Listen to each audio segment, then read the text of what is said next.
All right. Can everybody see and hear me now? Living one life, one day at a time. Gotta love it.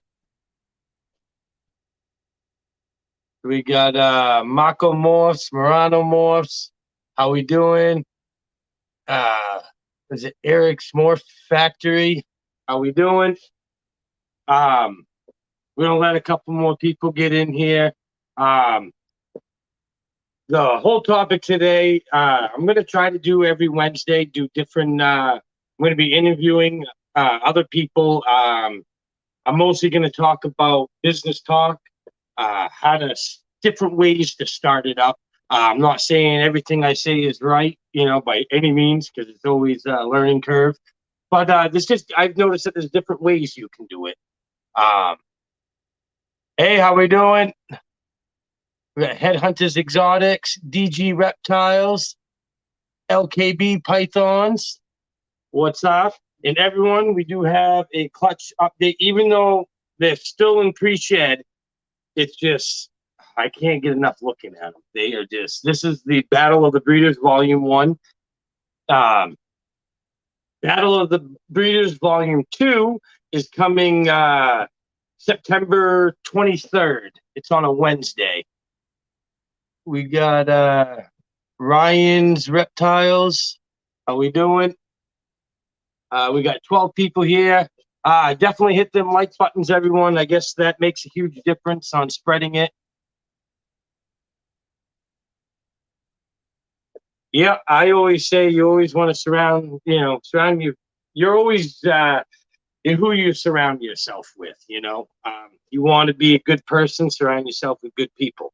You know, you want to be a druggie and all that, and go hang out with druggies. I guess. I don't know.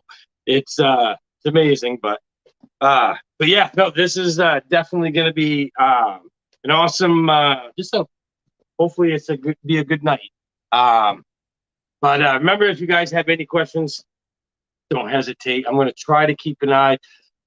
I did lose my cord to my computer, so now I'm working on my cell phone, which is way far away because I can't do any zooming or anything. Um, oh wow, this one's in really deep shit.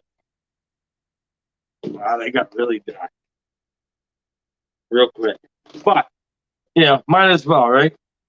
Um, and this will be one topic: marketing. You know, just made myself a new board to be showing off the snakes, and for my morph market pictures, uh, now they'll all be on the black, white, and gray camo. Um, and everyone, I'm not 100% positive on these. Uh, Not even close, because yeah, but we're gonna give it a try. This clutch was the Battle of the Breeders Volume One, and the father was my Fire Batman, and the mother was my Pastel Genetic Stripe. So definitely insane clutch.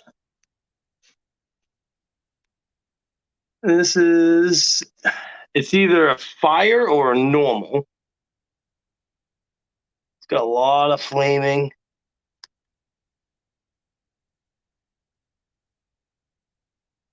You can see they are in deep shed. Deep blue, I mean. But, that's the first one. You know, yeah, that might be better, maybe. Not too bad about you. And then, let's see. This is, I'm guessing, pretty much the same thing. Uh-huh. Once again, like I said, it's got a lot of flaming in it.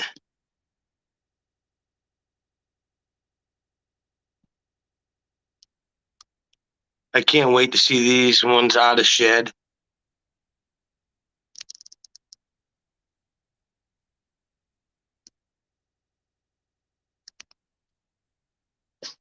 So it's either a normal or it's a fire.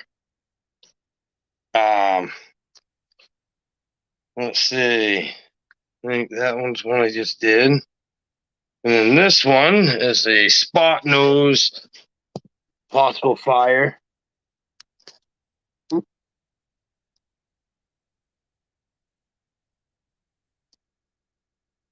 Pretty killer head stamp.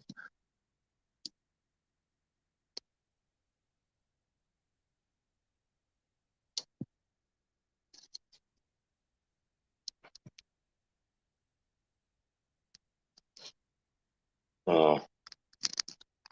And I promise you guys, excited for the 8th going to cut some eggs. What are you cutting? What's the clutch going to be?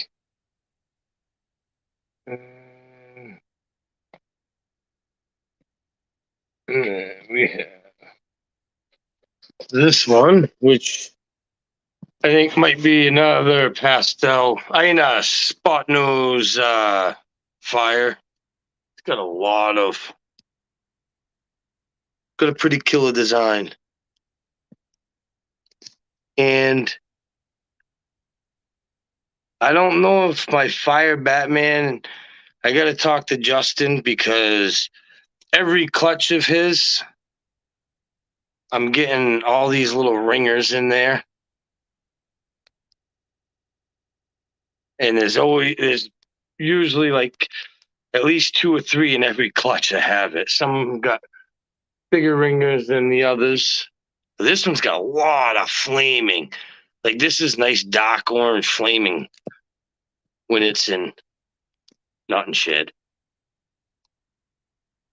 So I don't know anyone if you get any suggestions. Whoa, I'm way behind here. What is my favorite morph? That's a tough one. I really like the for a single gene. It would.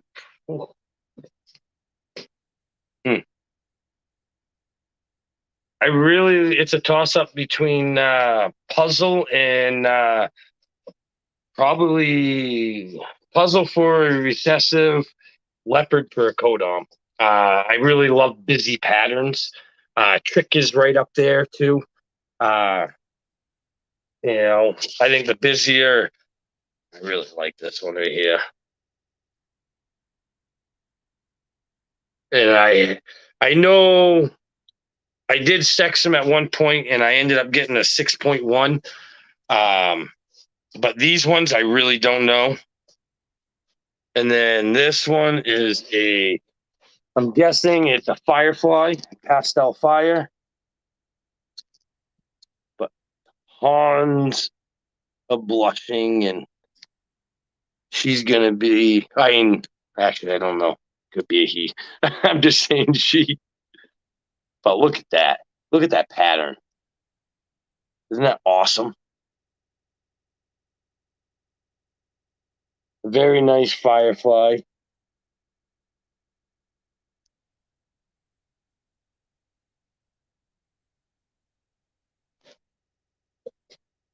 And I'm done with eggs until around Turkey Day. Yeah, I'm this year. That will be on the topic. Like this year, last year, I had all my clutches already cut and everything done already. And there was a lot all at once. So this year, I decided to breed all year round. So I don't have an ultrasound, so I've been pairing up when I see the females starting to bull wrap. They go through that feeding frenzy. That's when I've been starting to pair them up. I have some that I just started to pair up, just because that's when they just started to show signs of wanting to breed. So that's when I started to on them. Just because, like right now, I'm already at clutch 25. Next year, I'm hoping for about 50 to 70 clutches. This year, I'm looking at possibly maybe 30 to 30. Well, no, I'm going to have at least 30, so probably 35 maybe. Trying to answer some questions. Spider het pie to a orange dream het. Oh yeah, even just the spider and orange dream together. But I know the spider is going to produce a high white, but the orange dream het pie is going to be nice. You know, that's hopefully it has some pattern on it. But I know getting orange dream into pied is, I think it's a must-have. I love the orange, dark orange that it brings out. I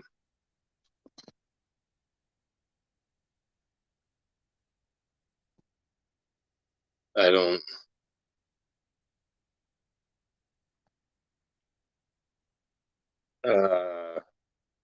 Wolf gas. I like breeding all year round personally instead of having every one go at once. Yes, I agree. It is definitely easier on the rats. You're not, because like last year, I had a lot of babies all at once, and it was like, whoo, you know, you're feeding off. Like right now, I'm feeding off about 200 rats every week, give or take. And when you start doing that, it's like when you're going through 200 rat crawlers in 1 week, and it's like, whoo, every time. That's not even including trying to hold back some for your adults, you know. I've noticed having some all year round, it's way better. And you get all year round Christmas. So, I mean, you got to love it.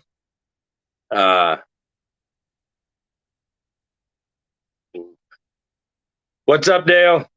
Acadia Ball Pythons. Yes, definitely smash that like button. I don't know how to tell how many likes it is so far, but definitely it helps. Yes, I definitely agree with that. Gene X is a must-have. It definitely brightens everything. What morph would you recommend for the first snake? That all depends. I went with it. Well, I got lucky, but I definitely suggest it is an act like super, and which that is, for example, cinnamon and enchi are allelic. They're an act like super. So if you breed an enchi to a uh, cinnamon, you can produce a cinnamon enchi. Now, when you take that cinnamon enchi and breed it, you're never going to produce a normal. You're either going to produce a cinnamon or you're going to produce an enchi. So I recommend if you're going to get, you know, your first two snakes and stuff for a female, if it's not a recessive visual, then definitely go with an act like super. So when you get your male, and I always recommend a visual male when you're gonna, if you're ever gonna breed, just because they hold a value, and when you breed them, you'll make 100% hets. So yeah, so I think I got a lot. I don't know. I can talk and talk, everyone. I'm sorry. But yeah, no, for your first, if you're going to think about breeding your first snake, I definitely recommend either get into the recessive instantly or get an act like super female, because then you're stepping it up. When you put your recessive male to it, you're automatically going to have at least two different codoms in there for options. And I definitely agree with the Gene X Pied. I might have it, I might not in one of my pies. I am going to be doing that. Pipeline Pythons, if you're in, I'm going to be doing that unboxing, because that is my, right now to this date, that is my most epic unboxing. And I haven't, I did a video, but then I broke my phone. So,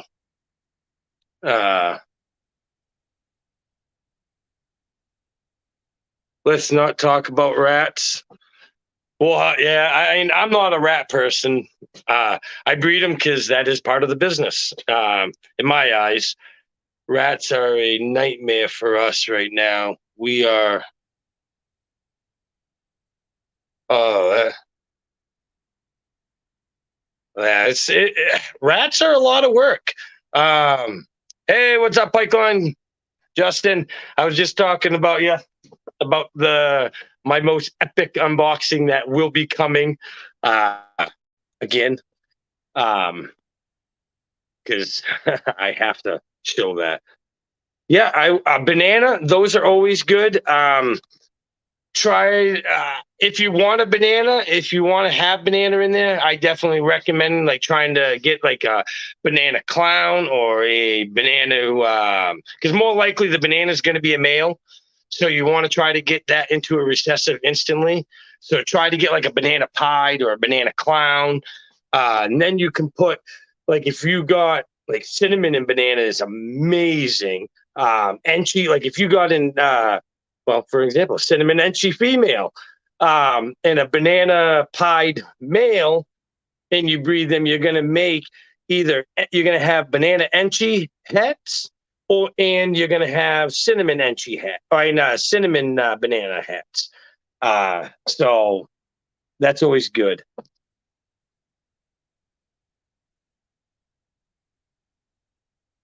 Whoa, it just keeps on moving. Um,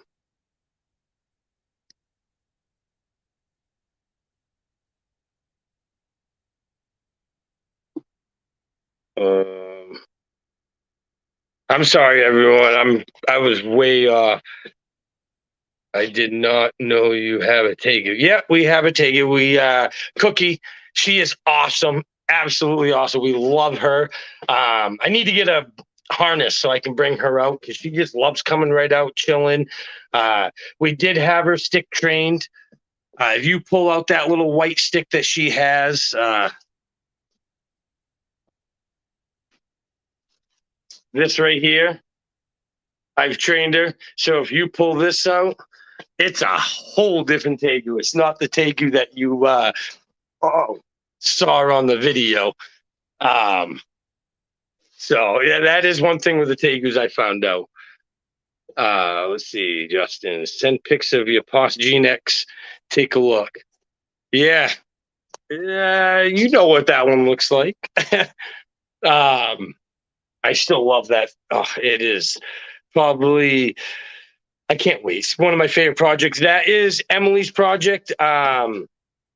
It's going to be that project right there is dedicated for Emily, her friend, and her two friends. They go, all the three go to school together. The money that is made off those three snakes are going to put those three kids into school. Um, that's one of my major things. That was Emily's really big project she wanted to get into, and I couldn't afford it at first. And Justin definitely helped us get into it, and we definitely appreciate that. And they said that's their project. There's two girls and a boy, so we got Emma, Emily, and Liam. So it's kind of cool. So that hopefully they'll make some crazy babies. I can't wait for that. Um, Rats are hard to get, so be starting to breed our own. Yeah, that's a big thing. Rats, when you're doing this type of business, when you have tons of snakes, you go through tons of rats, and it gets expensive. That's why there's different ways you can. I personally went for the rat breeding. I didn't want to come up with all that money up front and buy a bunch of frozen thawed. I realized real quick frozen thawed gets expensive when they don't eat. When you have a smaller collection, you got some that don't eat, and you can't do anything with them. That was the main reason why I bought my boa right from the beginning, because I got this, well, one didn't eat, so what am I supposed to do with it? So yeah, there you go, Athena. You can have it. Yeah, and But rats are a lot of work. People don't understand how much work they are. You're constantly watering them, feeding them. Every week you got to change all the bedding out. Then you got to discard the bedding. In a lot of places, that's hard. You can't just bring it to the dump. They don't take feces. You can't bring it to the trash. So you don't want to burn it. I've burned one bag of it, and that was never again. Not worth it. I like what Justin does, spreads it all over the field. That's the best way. That or just throw it in the dumpster.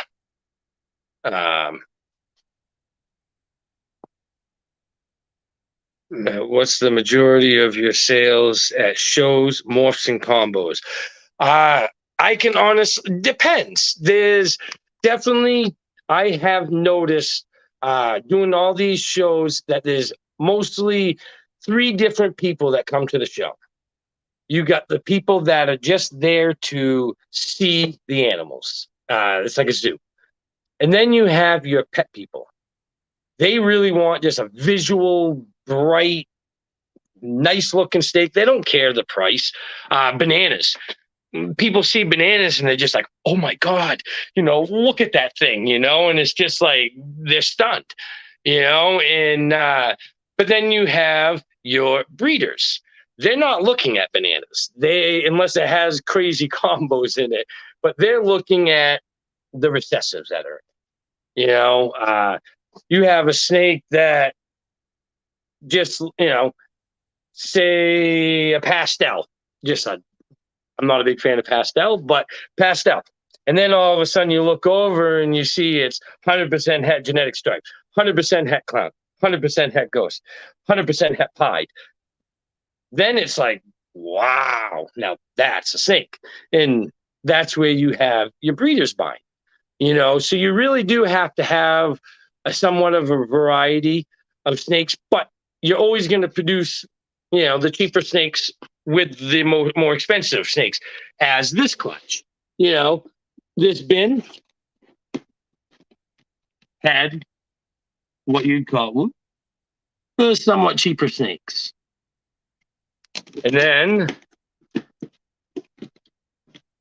you got the clutch, a little more, but I haven't even finished doing the update on these ones. Oh, definitely. By far, you spend more time with the rats than the snakes. It takes me about 6 hours to do the rats by myself. It's a lot of work. I had somebody help me the other day, and it took us about 3 hours to do. So that was the bomb. I've never done my rats that quick since I've started. It's the first time I've ever had help. An 8-year-old helped me. He was all excited. He was putting all the shavings in the bins and taking care of all the little pinky rats. He would gather them up. Emily wasn't here. She usually does just the pinky rats for a little bit, and then she gives up on them and she goes to play. But it was pretty cool,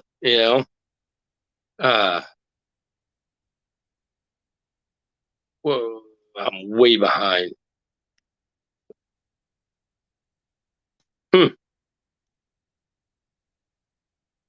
So yeah, for that answer from Headhunter Exotics, it's mostly it's a variety. Definitely want some bananas, albinos, pieds, anything that's cheap and bright. 300, 500 mark to get your pet people. The breeders, you don't want your recessives in there and visuals. You want some powerhouses on that table. It's just, it's nice. But yes, definitely, Justin, I agree with you. Spend more time on the rats. Yeah,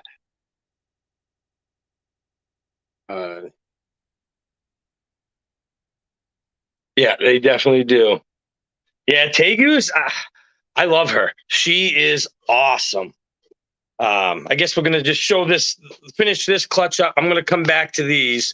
I'm just gonna show this up so I can get these snakes back in the incubator. But this one is, I'm I'm guessing it's a fire or a fire leopard or a spot nose leopard. Sorry, but look at the flaming. It's like super dark orange.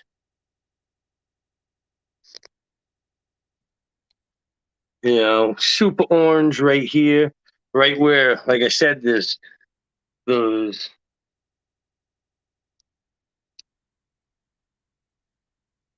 But I love the snake. Ah.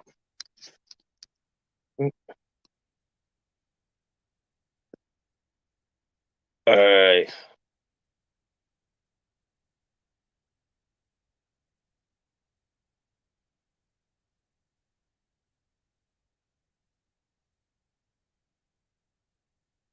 Yeah, 45 tubs in an hour and a half. Yeah, that's pretty. Yeah, that's quick. Um, so I don't even know where to start on these ones. This one, I guess, is the fire lep. I'm guessing I would have thought fire leopard spot nose.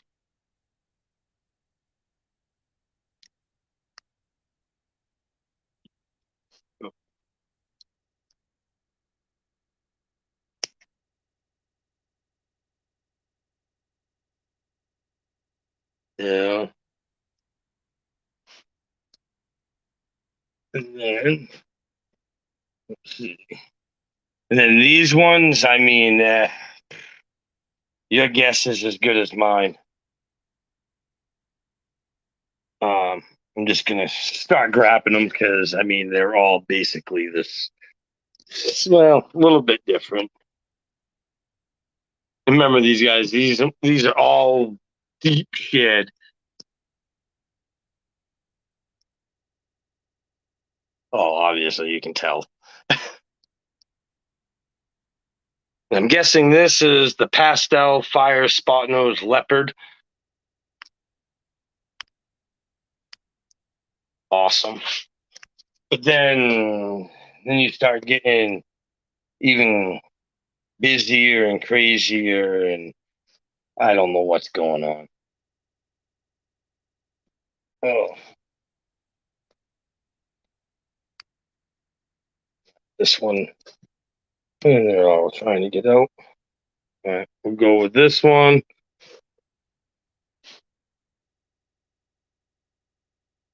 You know,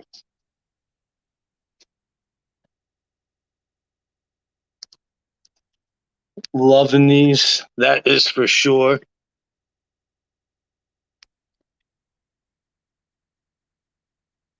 So I don't know. Pretty busy. Oh, let's see. Yeah.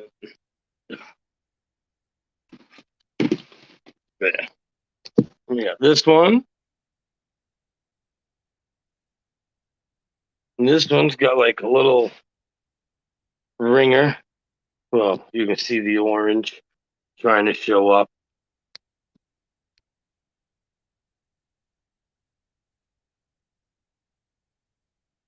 Yeah, these are definitely nice.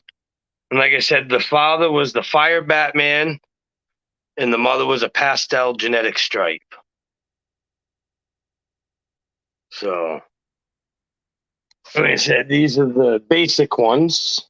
Now we start getting into the busier two. And these last two are the females. Well, I know for a fact these ones for the females. This one is insane.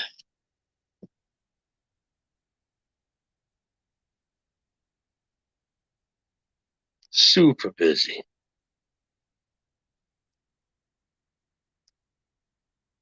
But I love how busy, like, the front is. Look how busy that is. And then it just gets more and reduced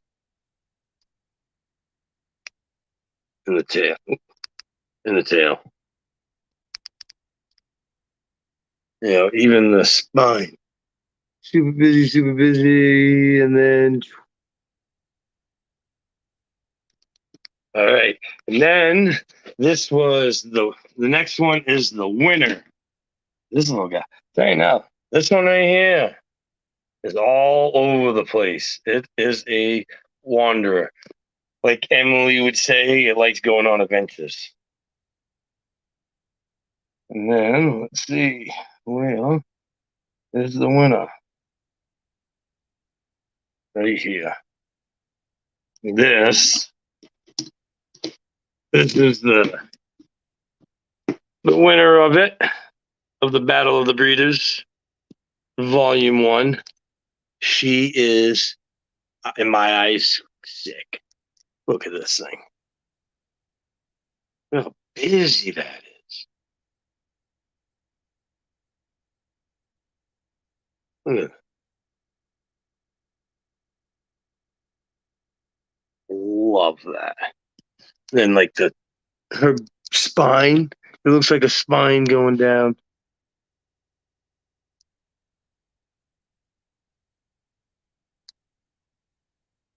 Yeah, this one was definitely my favorite snake of the whole clutch. And like I said, she is 100% double het genetic stripe clown, and I'm guessing possible het pied because like a lot of these are coming up with some oranges up here. I got some snakes that have a complete, almost like a pretty good sized ringer that's coming from the Fire Batman. So I don't know. I got to talk to Dustin about it. I don't know if like I don't know. So, but that was definitely definitely one of my favorite clutches so far of this year. It's not done with that Fire Batman. I have some more amazing clutches with him coming up. The Battle of the Breeders Volume 2 is a Enchi possible red stripe, double het sunset, ghost, 66% het clown.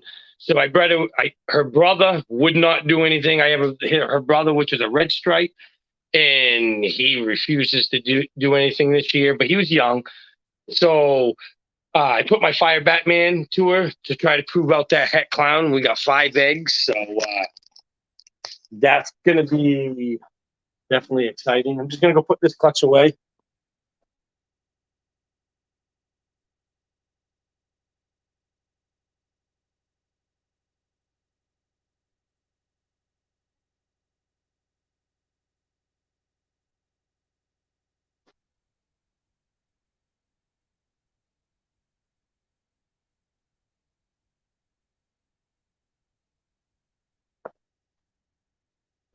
But yeah, that's gonna be a good one. That's gonna be September 23rd, I think it is. That's on a Wednesday.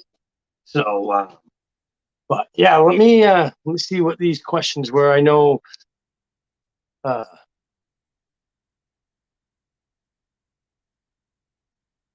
let's see. I can't remember where I was at. Let's see. Wow, I'm way behind. All right, there we go.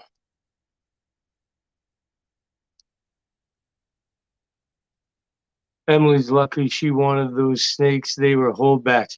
Yeah, no, I definitely she loves that project. She wanted to get into it, but when we first started, just one visual was like, I think it was like $6,000 for a male baby, and it was like, ooh, no way. It's just, when we first started, there was no way. And now, I might, I would think about it. Well, I tried getting a visual off you, but you wouldn't part with it, which I don't blame you. Oh, I'm definitely addicted to it. It's one of my favorites. I can honestly say that I'm gonna bring him out just because he's my favorite. Uh, I hate that. I am so confused with my rats still.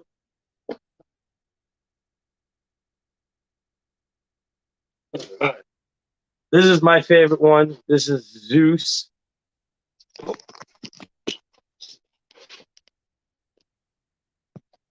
And he is a pastel phantom Lucifer yellow belly leopard trick from Corey Gonzel. Dude, I can't thank you enough. This is a dream snake. I mean, just look at the pattern on him. I will be putting cypress.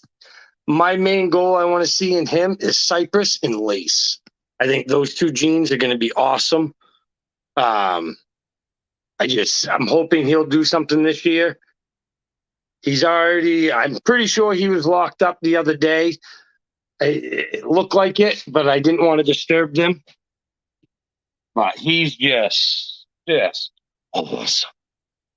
Love the design. Super friendly. Well, because he gets held all the time.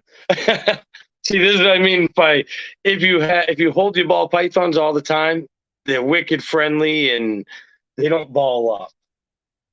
You know. And he's going with a black pastel. I did listen to you, Corey. If you're on, the black pastel, if you take the pastel out and put black pastel, all those yellow lines turn orange. So it's even, I think it's even better. In the trick gene, yeah. This is my big female girl trick. This is what started my trick. This is the mother to your trick pied. You know, once again, you get the busy trick belly.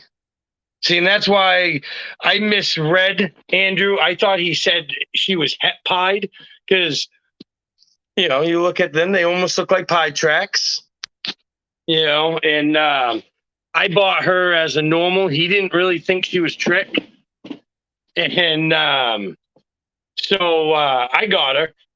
And then I bred her, and oh yeah, she was trick for sure. And I bred her to a pied because I thought she was het pied, and nope. But now we all have. I know Acadia balls. I know you just sent me pictures of yours, dude. They are looking sweet. And I know Pipeline Pythons. You got one, which I'm hoping one of you guys are going to produce a trick pied because honestly, my trick pied, he is. I'm hoping he'll ever get up to size. It's the only one I've ever seen. He will strike at that thing 50, 60 times and make a bloody mess. And I end up having to take it out, and he'll eventually take it like once every other week. And it's just horrible. The female, on the other hand, oh, dude, she's doing awesome. She's a eating machine. What am I doing? Let's see. Mulch or compost? Definitely compost all the way. If you're going to plant plants. I don't know. I guess I must have missed something.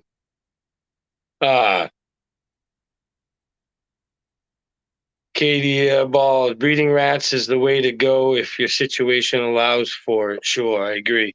Yeah, see, not every place you can have them.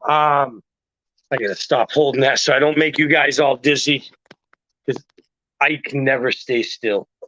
I have a lot of energy. It sucks sometimes, but yeah, I mean, not every place can allow have rats. That is a big thing when you're starting up.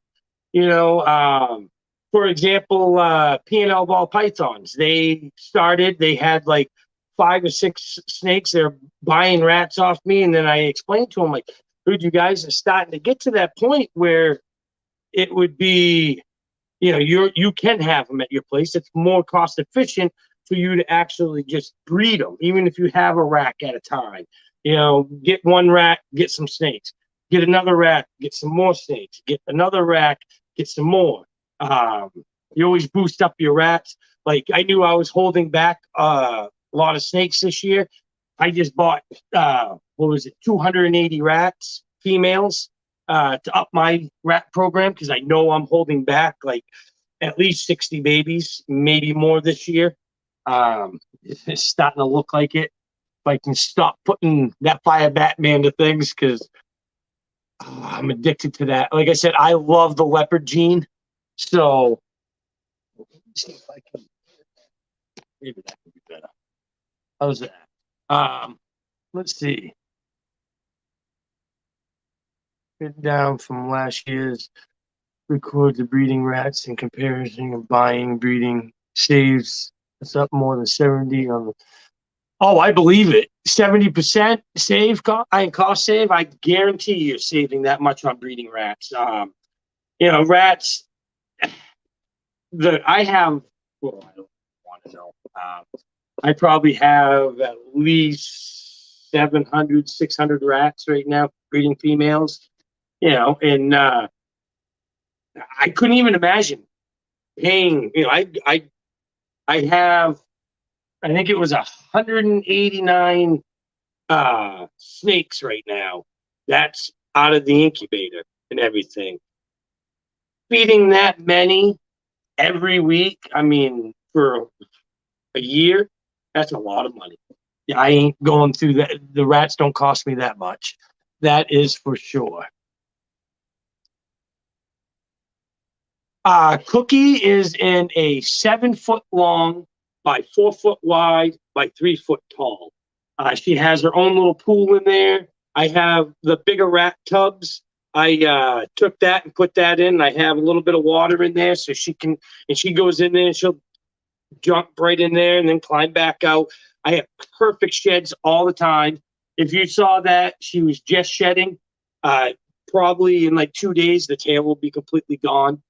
I have 2 stories on it, so she can jump up onto the second story. That's where her basking is, and she has another basking area down bottom, so she can have 2 different temperatures there. I usually keep it about, I don't know, 5, 6 inches of Freedom Breeder cocoa blocks in there, so she can. Tegus love the berry. It's just in their nature. So she can go pretty much everywhere in there, and we take her out all the time, pat her all the time.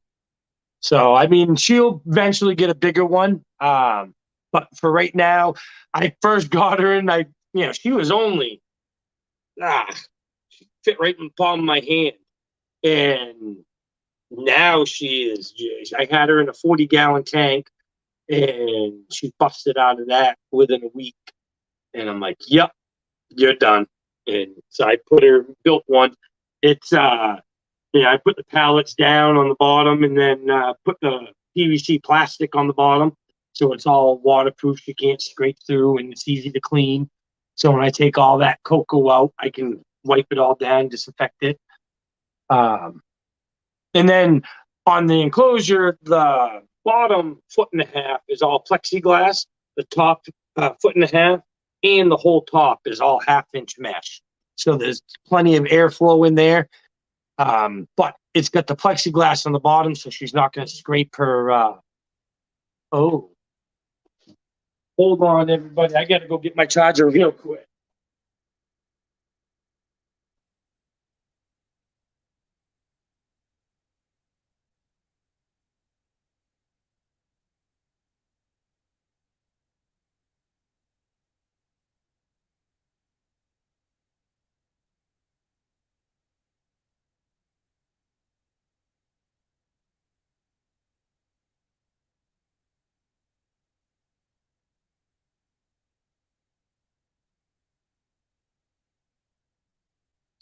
Guess I should have looked at that first.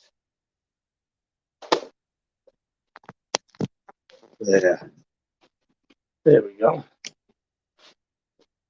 Much better. All of a sudden, my screen just went super dark. Let's see. Oh, Trick is definitely an underrated gene for sure. I know a lot of people are working with it now. I know Craig over at he's not with Hardwire Exotics, but he is. He's got tons of it. He just produced some super tricks. Andrew at Snakeworks just produced some super tricks. So, and I know Goody's Exotic does. He has some. Yeah, Trick is awesome. I agree. Um, I want to get Trick into the puzzle and the web gene. Yeah, I'd definitely love to see it. Your set up there.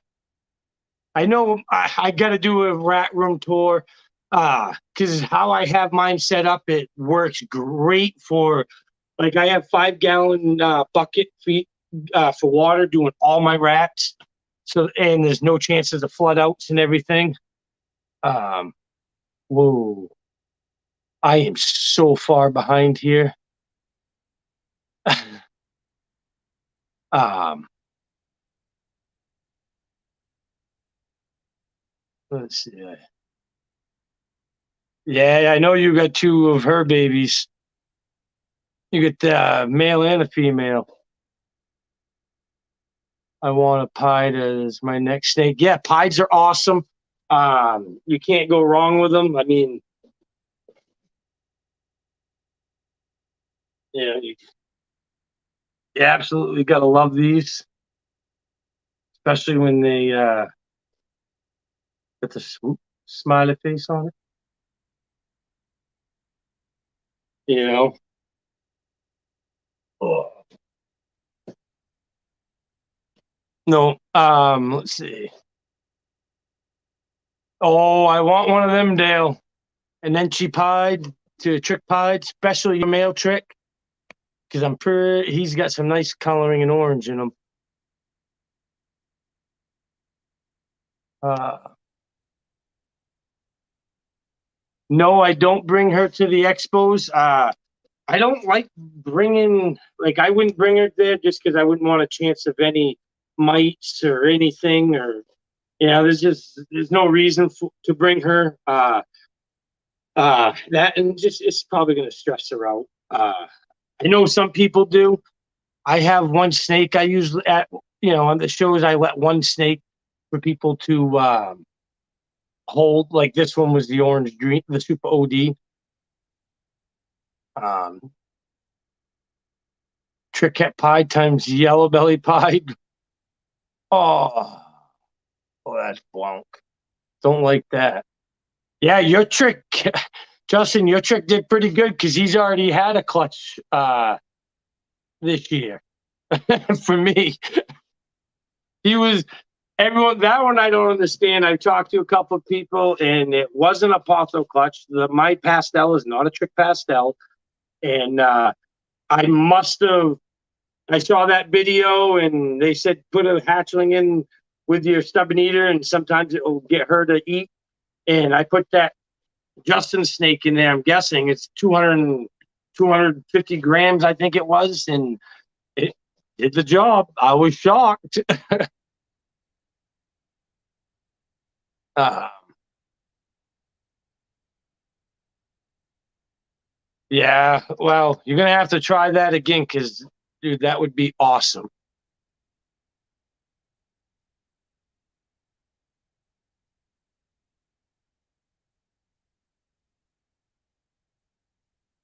Oh heck yeah!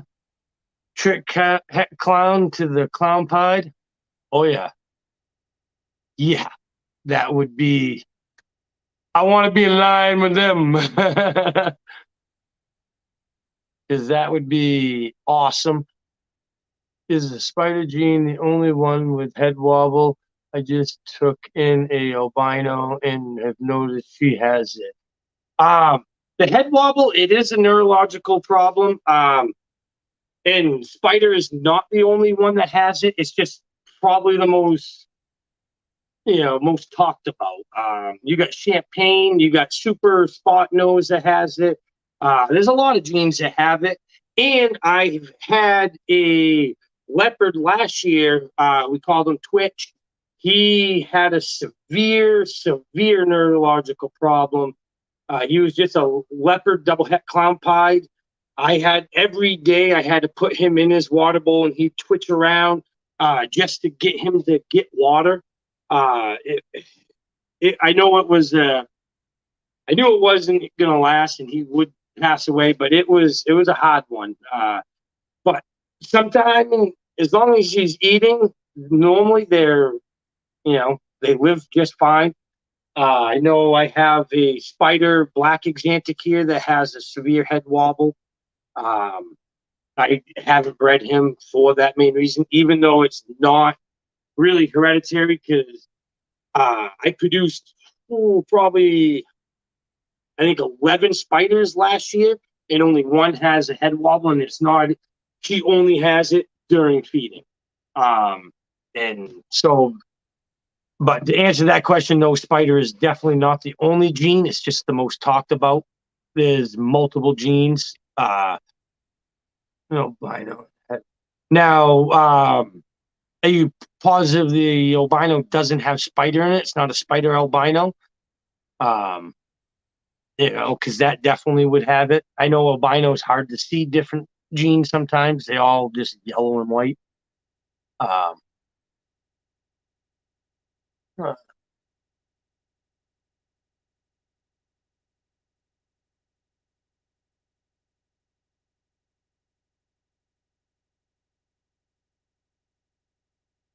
yeah, I'm way behind on these things, aren't I?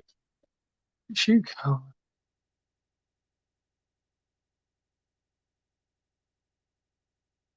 Yeah, dude. Same with the male. My male is the same as yours, Dale. It has that dark, rich orange color, but it's just mine's a shitty eater. I'm sorry about my language. It's horrible. Um,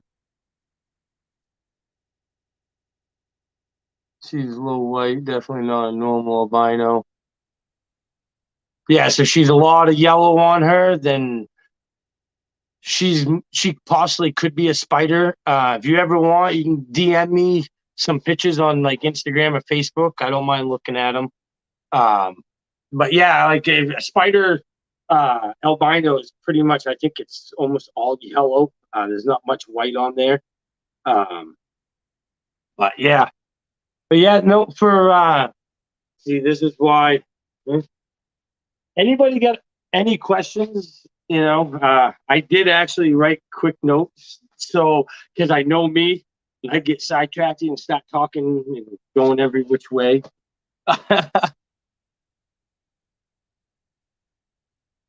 What's up, Gerald? How we doing? That's Tutomorphs. Yeah, we're just talking. I did go over. You did miss the clutch for the Battle of the Breeders there. I did pull that clutch out and showed them. They're in deep shed though. It kind of only when the higher end ones looked all right, just because I don't know if they're gonna change. They're just really bright colored white. Um, you're being forced to wash dishes. Uh, See, I don't get forced because I'm the only one that's gonna do them. If I don't do them, they don't get done. So I'm always forcing myself to do them. Uh, but yeah, I guess we're gonna try to discuss, different ways, to start up. I know. Yeah, I'm sorry. Well, which one was it actually? The Gettysburg, the um, New Hampshire, Maine, or the Rochester? But I know the biggest topic is, that I know when I first started, I listened to a lot of people. I'd watch. I am a learning freak. I will watch. If I want to do something, I watch every information I could possibly get. I take advice from.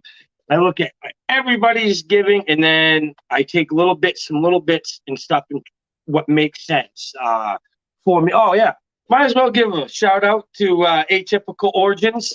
I don't know if there's anything on the back, but go check out their Instagram, YouTube now, and I'm pretty sure they have a Facebook. Lewiston. You didn't get? Yeah, it was. I tell you now, I was shocked on that. That was the smallest expo I've been to, but when I tried to get the crowd going, that crowd was the loudest by far. It was awesome. They're wicked easy to get going. It was definitely a crowded little show there, but it was definitely good. I wish you could have came down. It was definitely.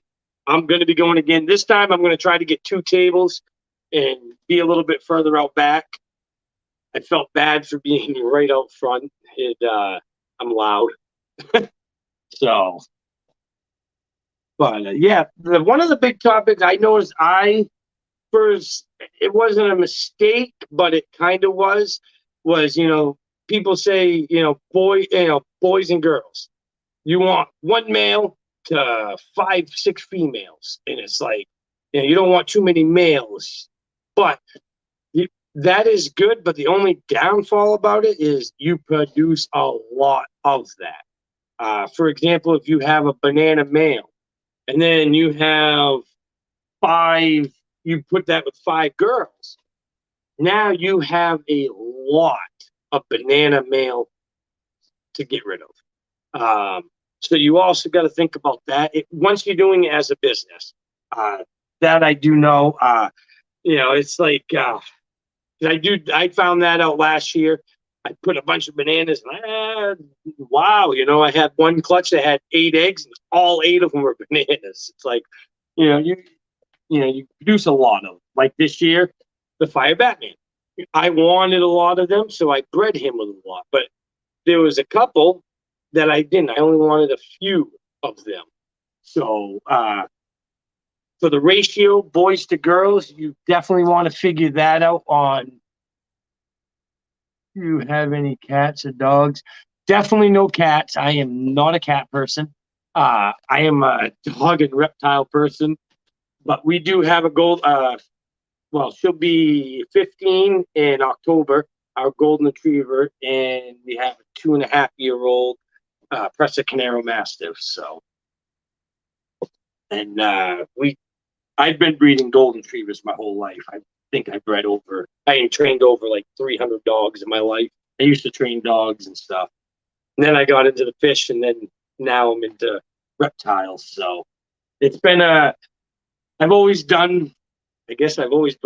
animals. It's kind of odd. I'd never really thought of it until now.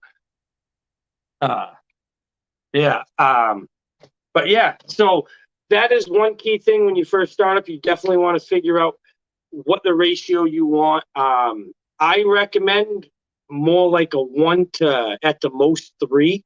Then you're not overworking your male, and you're not producing a whole bunch of that one thing. It's worth spending getting another male and putting it with the other 3. That's a different way. Some people want to, you get your nice male and you want to slam it to a bunch of them, and you get a bunch. You have 2 black cats. Yeah, I've had cats, but yeah, that's Tessa. She's Emily's dog. I have the golden retriever. She has the Presa. She's about 100, probably about 150 right now, and pretty much just a little bit taller than the golden, not much, but she's just jacked. And she listens to everything Emily says. That dog follows Emily. That's our rule. Emily's out, Tessa's out. She will not let her leave the yard. If Emily even thought about going down the driveway or something, she'd be walking right in front of her and get right in front of her and herd her right back to the house. It's awesome. She don't ever leave her side. If Emily goes in the house, Tessa will go right onto the porch and lay down on the porch until she comes back out. So I always know where Emily is. Just look for Tessa. Yeah, she that's the hard part. Like I was talking with the rats. Some places you couldn't have rats. Some places you can't. If you're in an apartment building, the chances of them allowing you to have a couple hundred rats is probably pretty slim, especially if you're in the city. They probably would fawn on that. But yeah, and that's another thing with the rats. There's 2 different ways. You're either going to breed your own racks, which you need to set up all your racks, your food. You got to figure out your bedding, the food, how you're watering them, what kind of racks you're using, because there's tons of different styles. You got your typical wooden ones. You get for homemade ones. You have your wooden ones. You have your Gomez pythons. He's doing some nice PVC ones. Then you got your homemade metal ones. Then you got your Freedom Breeder ones, and you have the ARS racks. Those are your really nice professional ones. And I can tell you right now, if you're planning on building your own metal racks, just go buy Freedom Breeder and ARS. It's just as cheap. Metal is so expensive right now. So I'm building some right now. I got 9 tub one out of metal, and I bet you I've got $1,000 into it so far. So it's definitely expensive. Oh yeah, definitely bigger than Emily. But I can tell you right now, there ain't no one messing with Emily, and Tessa would never. Tessa's like listens to every word, and it is amazing. They have like a bond, like it's amazing, the bond. What do I suggest for a rack system? That all depends on your price range. If you want to break it down, ARS and Freedom Breeder, then not that much if you go by individual tub. Like if you bought a whole rack, what one tub eventually costs. It's not bad. But if you're gonna go with PVC, first thing you want to think about is what your ambient temperature is going to be. That is key, because if your ambient temperature is going to be like a 75, 72, like in your house or something, I recommend going with an enclosed PVC rack. So you got solid side, solid back.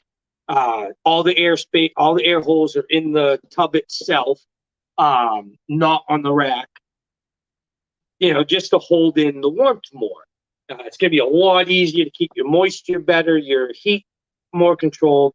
If you're going to keep your ambient temperature at like 80, 82, then I recommend like an open side PVC rack, where it's just got the strips going down the sides, and you can see the whole sides of the tub. It's all open. The whole back is open, and you have just belly heat underneath. Because with the ambient temperature 81, 82, around that, you don't need it to be enclosed. So that's if you're going to go I really can't say cheaper, because PVC is pretty cheap, but if you're going to go with PVC, I definitely recommend thinking about your ambient temperature and go towards, figure out which way to go for that. I love my ARS racks, and I also now I have the older Freedom Breeder racks, and I love them. That's actually a comparison. That is a ARS 7030, and that's a Freedom Breeder 70. They're both, I can say my charger. That's why. I will say the Freedom Breeder, the older one, is definitely shorter, so you could get more on there. ARS is a little taller. But it's nice because even the old Freedom Breeder rack, you can put new tubs in it. Because I know the ARS tubs slide right in. So, but I don't even know where I was at now. I got sidetracked. Oh, yeah, the racks. But yeah, I mean, you can build them down to, when I first started, I had all mine. Went down to Home Depot, bought that plastic $40 shelf, and had those in there. And I had big plastic tubs that fit right in there. And I had actually, that's one of them. Those are two of them right there. Now I use them for rat carrying tubs. So when I go get a bunch of rats, I throw them in there. But I had them all in there. That worked just as fine. I mean, it was more of a pain in the butt because you had to take the tub out, unlatch it. Convenience always, pays off, and you always upgrade. But yeah, I mean, oh, dude, I personally, this was the first time I've ever seen and used Freedom Breeder. This is the older style. These things I think are 10 to 12 years old. Still works just awesome, just as good as the ARS, and that's 10, 12 years old. So I really would love to see a Freedom Breeder stainless steel one and get to try it. Cuddle Time Critters, one rack.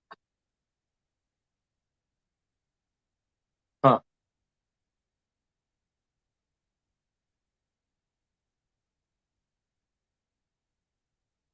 Is this I heard someone was making racks.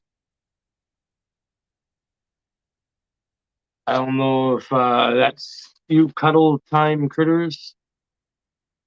And I want to make a cage when I get my first snake. Yeah, I mean, definitely. I recommend making your own. I I have a in my house.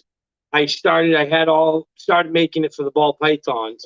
It's going to eventually be for lizards, but it is a 8 foot tall by 6 foot by 2 foot, and I have 8 enclosures. So each enclosure is 2 feet by 2 feet by 3 feet. And I did all the natural background on it. Like if you saw the Tegu enclosure, you saw the second shelf with the cocoa husk. I love that. I think it's natural looking. Um, uh, if you're gonna build it, you go like I did. I went all out, like with herb enclosure. It's worth it.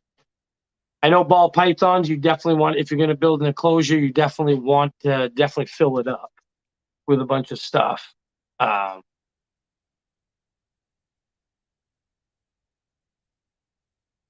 uh, did Freedom Breeder 40 20 tubs and on top Freedom Breeder 10 35 tubs. Yeah, that would be like I built a enclosure for P&L ball pythons, and it was I think it was 5 shelves, and you could either fit two 70-30s or three 50-40s on it, or FB 70s and FB 40s, and then it had a countertop on the top, and then on top of that it had hatchling rack. I think it fit 32 babies FB 5s, or you could put the FB 10s in there, or the 1065s in it. So you got the dual thing. Yep, PVC. I definitely recommend the PVC. It's easier to clean. Doesn't warp or ruin. It's the life. It's not going to change or anything. Uh, but let's see. Got my notes so I don't get lost. Um, yeah, babies versus adults. That is a huge one. Everybody's going to have their own different opinion. My biggest thing is I knew I was going to do this as a business. So I personally don't have a lot of money when I first started. Well, I still don't, but I didn't have like nothing. So I instantly wanted adults. I know they're a little more money for the less gene, but your return is instant. I went out and bought a bunch of like single gene females, double, two codoms, three codom ones, adult females. And then I saved up and bought a higher end male. And that was my Coral Glow leopard clown. Well, bought him as a Coral Glow clown, possibly, and 50% het albino. Ended up proving out to be the Coral Glow leopard clown and 100% het albino. So that was our big investment. So I figured if I took him, bred him with a few of the adult females, I am going to make 100% het clowns. Then I can hold some back and sell the babies. And now I instantly have some return. So I'm not putting it out of my pocket. That is that's huge.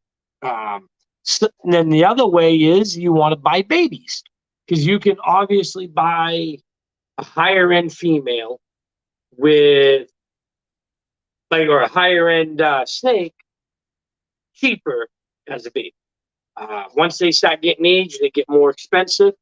So some people will go out and buy a high end female or a high end male. Oh, usually they get a high end female baby, raise it up. Once that gets about breeding age, then they invest in the male to go with it, because you don't want to buy your male right away, just because it'll go down in value. It's going down in value while your female is getting up to age. So you usually want to, if you're going to pick a male just for that female, you want to wait until later on, and then maybe there'll be more codoms in there that you can get. I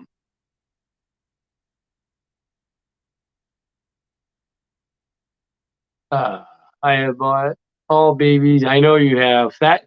See, and that's there's different ways, and that's the thing. But I can tell you right now, when them babies get up to age, you're gonna be killing it, because they're all high end snakes, So there's different ways. I just personally couldn't sit on my money for that long. I had to have a return on it, and mostly our return just went back into snakes anyway. So it was, I got bigger snakes and, more morphs and more expensive morphs. So that is a big thing. You got to figure out what you want to do. Do you want to buy baby females, raise them up for 2 years, buy your male, raise that up for the last, year with your female? Sometimes the female will go earlier, but an average 2 to 3 years, and then breed. Or you can invest in some adult females and a high-end male or visual male and breed it and get some money instantly on a return. And you're starting to learn. You can start from small and work your way up. I definitely don't recommend, unless you're really got a lot of energy and you dedicated, I don't recommend starting heavy into it right off. I recommend maybe starting with like 4 clutches, 5 clutches a year, start off, then go. Or if you got a lot of ambition, you can just start off, 25, 30 clutches, and or more, go with that, I guess it all depends on how much you want to invest in it, but I did a mixture of both. Same here. I talked to local breeders, and they would hit me up if they were looking to get rid of some breeder females. I built the relationship first by buying babies. Exactly. I can say that is exactly what I did. I bought adult females, and then I call them my quarter snakes, because I would save up quarters. Once I have $400 in quarters, I would go cash it in and buy a couple snakes or one snake in baby there. So I call them my quarter babies, because I bought them, with quarters, and I bought those babies so I can raise them up as I'm still having my adults. So I constantly have a flow of adults to subadults to babies, or babies, subadults to adults. I guess that would work better. You don't get younger in age, I wish. I need a rock before I get any more snakes. Oh, a rack before I get any more snakes. I had to stop myself from dropping 400 on a pie this morning. Yeah, it's hard. It's even worse. Like, I know, like last year, I think I held back, I think it was 48 of them. This year, it's probably going to be 60. It gets worse when you start producing all these. Now I can see why, like Garrett DeMeyer and Justin, they have a whole bunch of them,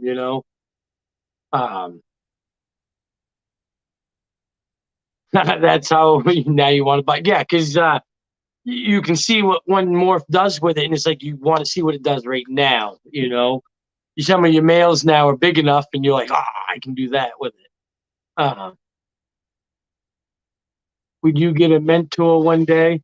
Um, Me get a mentor? I I listen to everyone. I take everybody's, as a mentor. Because the worst, the best thing you can do is listen. Uh, Even if you don't take any of their advice, you still can listen, and there might be little bits that would work for you. So mentor, mine is everyone on YouTube. I can honestly say everybody. I appreciate everyone that does a YouTube video every morning. I am sitting here with my coffee, watching your guys' videos. I have to. I got to constantly learn. I know I've been watching more of the videos with different morphs because I'm getting in there trying to identify some of these. Are starting to get, crazy. So you're constantly, I can say I learned more on the videos there. I try to take everybody's advice. I try to listen to everyone. Because somebody's going to, even if you don't like them or you don't agree with everything they say, there's always that one thing that, uh, I can say, I know there's a big thing, and I'm not trying to go, but Matt from Olympus, there was one thing that I definitely agree with him 100% is infrastructure. Start from the bottom. And that's why I breed rats. If you're not breeding rats, then you better have one clutch that is going to produce enough money to feed your whole collection for the year, or a couple clutches. You've got to dedicate them females for that if you're not going to breed it, the rats. Because that is the one thing you don't want is to run out of rats food and run out of money, because that's no good. That is one thing you got to make sure. Um, whoa, going too fast. You can learn from undedicated YouTubers as well as educated ones. Exactly. Like I said, I take little bits of everybody. Do I like? I've seen some people. They got their vermiculite. They're setting up their egg box. They weigh that vermiculite 50-50, and then they put a light diffuser on top or an easy hatch tray. You know, to me, I personally, but they have perfect advice on a lot of stuff. But then you see someone do that, and it might work for them, but there's no reason for it. You can drench that vermiculite, throw that. As long as the eggs aren't sitting on it, it don't matter. You can have pure water. Like me, I have a sponge, and I have quarter-inch of water in there. My eggs will never go dry. I'll never have a problem with that. But then they'll all of a sudden they'll have a perfect advice. So if you want to learn, my experience, the best way is watch a bunch of videos, pay attention to them, and take advice from all different people, not just one person. Like, don't take this video right here and go, okay, I'm a pro. This is how I'm going to do it. Bam, bam, done. No, you want to watch other people's videos. You want to, take a little bits from everybody and what works for you, because everybody's got a different rhythm. You know, that. Yep. And yeah. So let's see what else. We already did that one. I am so glad I wrote these. Where to sell your animals. That is another big one. I guess before you sell, you want to get your name out there. This right here. Atypical origins, right there. I have noticed with the snake business, to get your name out there, shirts, stickers, and going on and just talking, doing this right here, getting on other people's lives, having a conversation with them, contacting them, talk with them. That is the biggest way I've noticed to get your name out there. You definitely want to market your name. You want to come up with a company. You want something so it stands out. Like for me, Obviously, it's the camo. You know, I honestly would love it if you guys saw camouflage and you thought, oh, camo constrictors. That that's the part of it. You want to see that and you want to automatically trigger that. Uh, Marketing your name is huge. You want to be out there. You want to do, especially nowadays. I mean, social media. I don't have a personal social media. I don't deal with that part.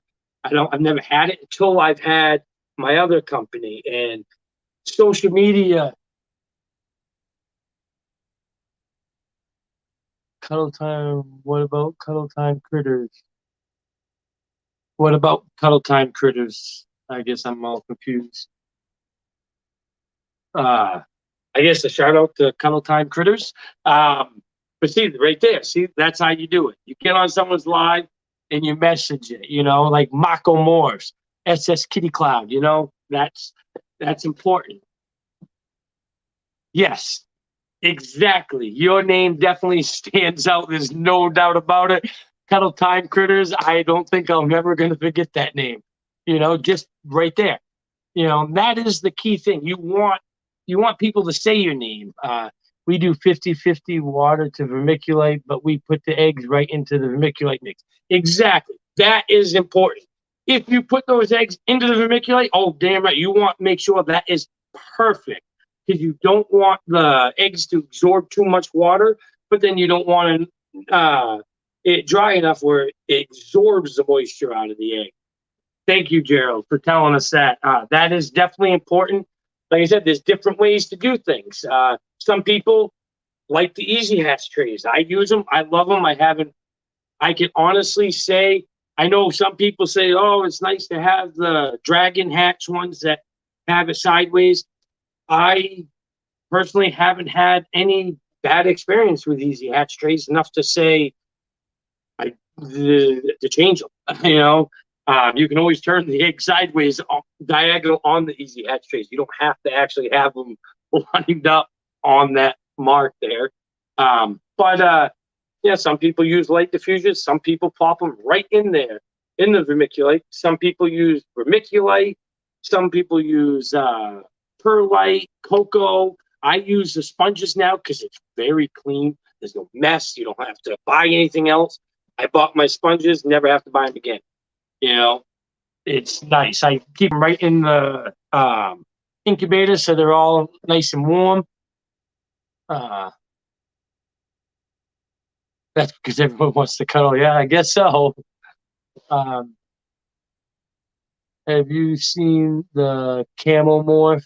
Because it's pretty. I'm guessing you're talking about the urban camo. Yeah, I personally don't have any. Everyone keeps on asking me why I don't have it. I should be my mascot, but I've I'm on a toss up on it. I will have one eventually, just because camo is strict because you got to have a camo, urban camo. Um, but okay, I'm going to get sidetracked now. Oh yeah, where to sell? I don't even. You want to get your name out there. That is key. And as a beginner breeder, I'm not gonna lie, it's very difficult to get into expos. I have found that out because a lot of these breeders have been doing it for many years, and once the show is over, you automatically just pay for your next table. So to get in, it's very tricky. Hold on,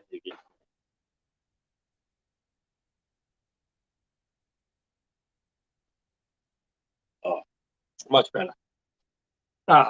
So getting into these shows, it's hard, So like I went there and I went to a couple of them, just walked around trying to get my name out, wore my shirt, introduced myself to a lot of people.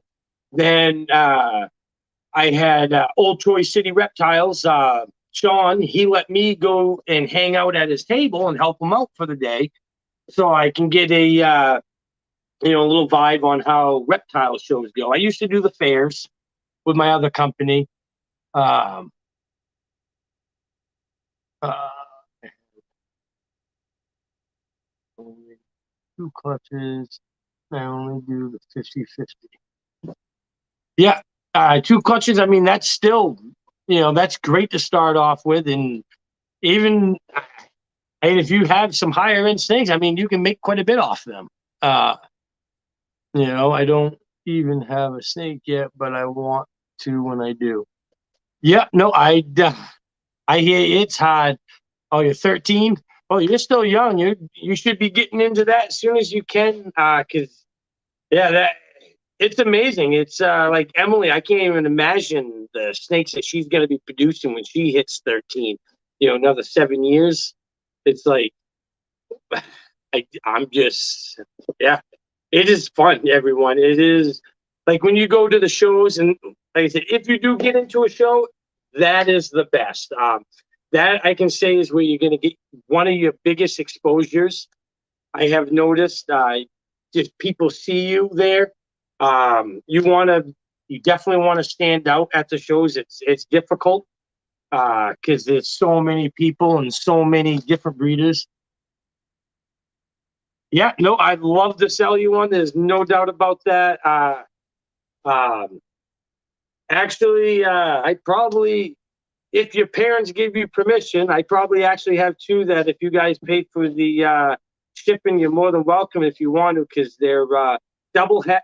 Well, one's a pied, 66% het lavender, and the other one's a double het albino pied. So, I probably could send you those ones if your parents agreed with it, and if you had an enclosure and all that.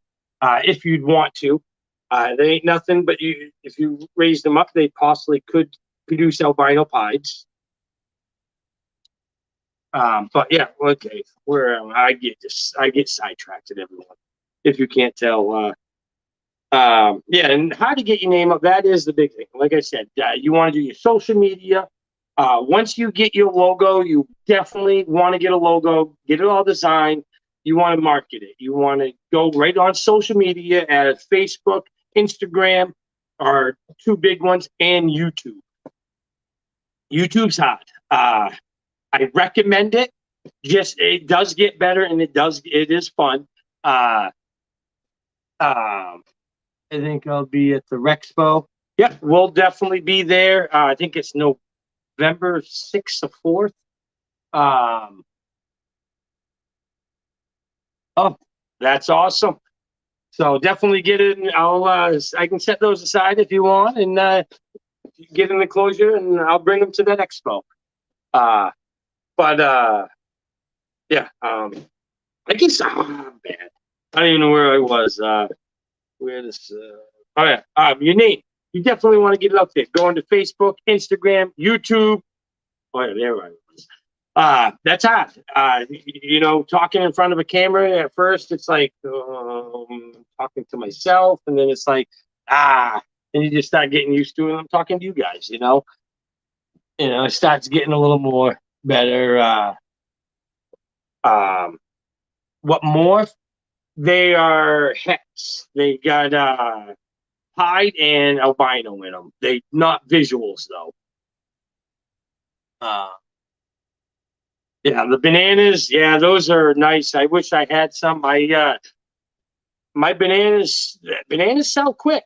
They're cheap and bright and beautiful, and it's it's for the price and what they do. They're sharp. You can't beat them. I think it's probably the best, cheapest looking snake there is. And everyone loves them.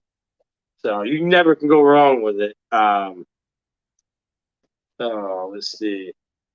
How much work is involved? That is huge. Vary.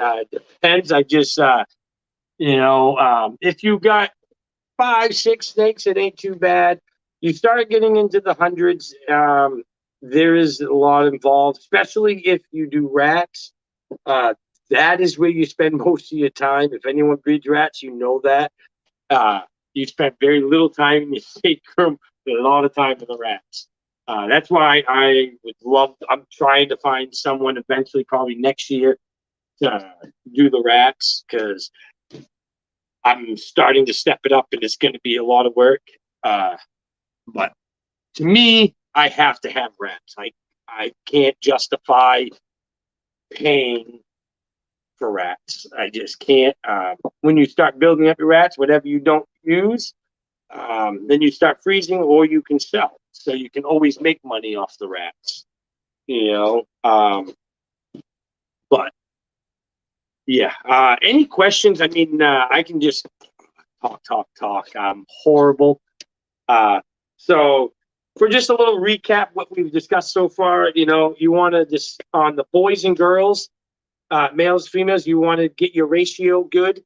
When you start, you want to figure out how many, males you want, how many females. And like I said, I always recommend you visual male, because if you have a visual male, no matter what you put it to, it's going to be 100%.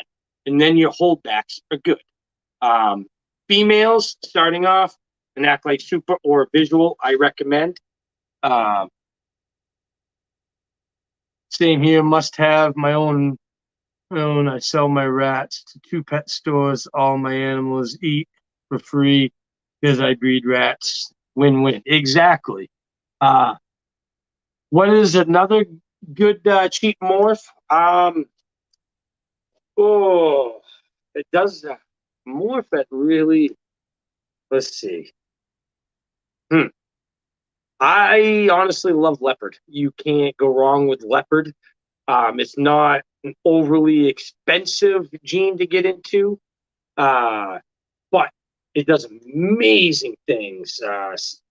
It just busies it because it's a docketing gene and a pattern changing gene. Banana Mojave or GHI Mojave. The GHI Mojaves, they are nice. They definitely nice. I want one. Yes, they are definitely pretty. Like I said, I recommend an Act Like Super, just because you're not going to produce a normal. Normals, I noticed last year, I ended up wholesaling all my normals off for $10 a piece. So I try not to make them unless they're doubles or triples or quad heads. I need more rats to start out with. I only have one female, hoping she gives birth soon. Yeah, one female. And the thing is people don't realize rats breed like rats. Ooh, you get a rat in 7 weeks. That baby in 7 weeks, it can produce babies. So you can go from one rat to a lot of rats real quick. And that is the best part. You want to hold back rats. Like that's a whole different topic, though. They are still pretty cheap. Yes, they are. And both of those, at GHI and Mojave, you put them both together or singly, they're beautiful together. But yeah, I mean, it's one of those things you got to go through and see what you like. Like Lester, I mean, that's it's not an expensive gene, but I really like what it does. It holds the colors, and and really, I think it's a nice gene for a single gene. But my first snake, we bought a normal off the pet store for Emily. She loved it. I'm like, all right, now I need one. My first snake I bought was Pumpkin, my cinnamon Enchi Lesser. I absolutely loved her. I fell right in love with her. I got her, and I knew, I didn't know at that time that there was an Act Like Super. I'm glad it worked out awesome in my favor, and that's why I recommend it, because it ended up. Do I breed any bumblebees? Yeah, I have a bumblebee het clown and a bumblebee. The bumblebee took the year off. The bumblebee het clown produced my fire clown. Well, last year I got 5 spiders, 1 non-spider. This year I got 4 non-spiders. So she didn't even produce a spider this year. I got the fire clown, male and female, and then the 2 male pastel spot nose fires. So, the spiders are absolutely gorgeous. Last year I can say my favorite spider I produced was the pastel fire orange dream butter spider pet genetic stripe. She was just gorgeous, straight up gorgeous. I should have never sold her. I really regret selling her because she was an awesome eater and everything. Uh, but they're definitely the spider gene. I like it. I have never had a problem. I think I produced a lot of them last year, and not one.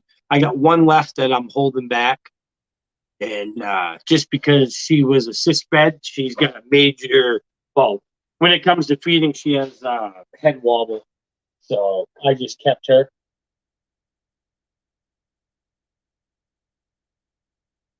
Oh, sorry, it's hot in here.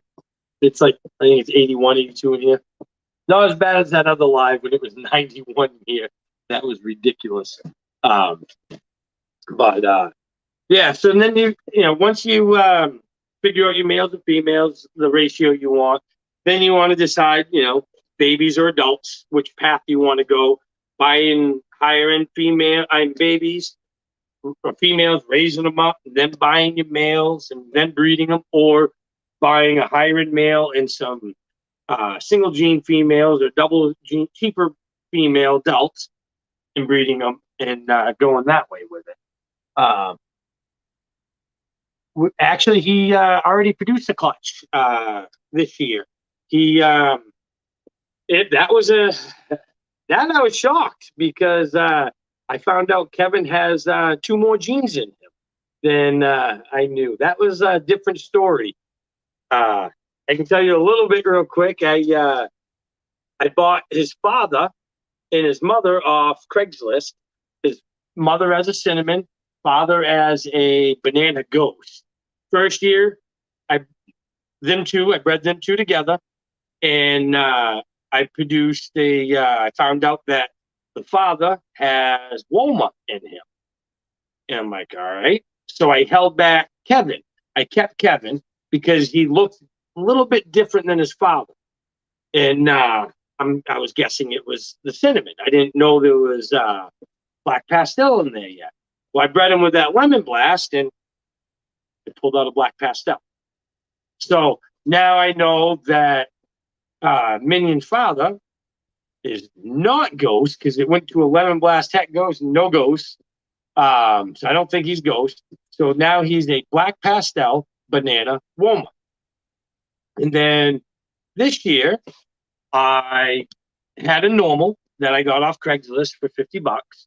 Well, I got it off a guy there and for $50. And I bred Kevin to her. I figured I'd make some cinnamon bananas, some, womas and all that, and some more banana womas. And all of a sudden I open up the clutch and there was a cinnamon, which was expected. There was a cinnamon banana, another thing that was expected. Then there was a pastel Woma. Never ever expected to see pastel in there. And then an albino, which was just blew my mind. I had to double check everything because it's like, all right, yeah, everything adds up somewhat, So now I know that Minion, Kevin's father, actually is a black pastel banana Woma. So he's a black pewter banana Woma. And either he is 100% albino, or his mother, the cinnamon, is 100% albino because Kevin is now a pastel cinnamon. So he is a pewter Woma banana and 100% het albino and then my normal that just out of Craigslist happened to be 100% het albino. So it was odd.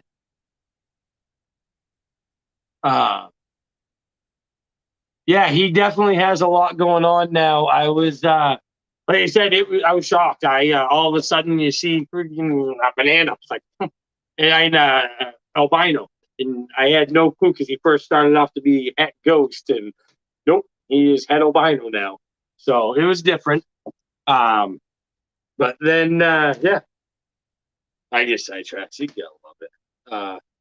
But yeah, I'm gonna wrap this up because it's already been an hour and 41 minutes. So, but everyone, next week, Wednesday, Brian from Samson Snaktorium, bam, he will be live with us.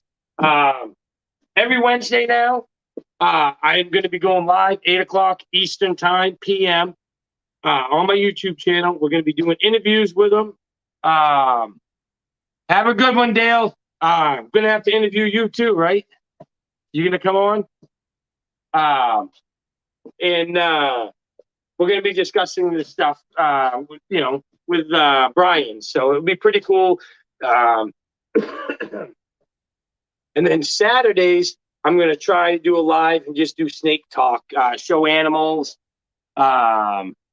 Maybe. Oh, come on. You got to. Like I said, you got to get your name out there, even though you're doing an excellent job at it. And I definitely love the logo. Have a good night. We'll see you at the Rexpo.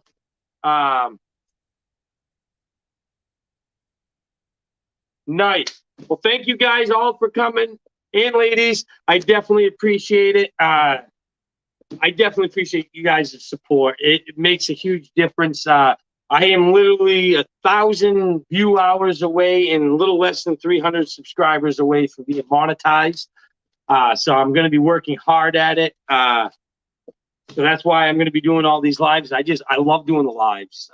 I can interact with people. You know, I'm not just talking to a camera or phone. So, and I don't have to edit. I don't have another hour and a half, 2 hours of sitting there cutting place and one take. So everyone, have a good one. I definitely appreciate it. We'll talk to you guys later. Don't forget, this Saturday I'm doing a live. I'm hoping this whole situation with everyone and Morph Seekers and everything, I'm going to try to get this all situated. It's going to be a nice, calm, collective group meeting type thing, I guess. I don't know. Just trying to figure out how to solve all this instead of just this drama. I'm just about done with it. I hate drama. I don't have the time for it. So we're hoping to get this thing situated. There's going to be a few other people coming on. Plus Robert's going to be on. So it's going to be a pretty good show. Hopefully we can all end up being friends at the end here and get everything situated. If not, at least everything is out, and hopefully we can just end everything, either one, So everyone, I'll see you guys Saturday. Have a good one. Don't forget to like, share, and subscribe, and hit that notification button.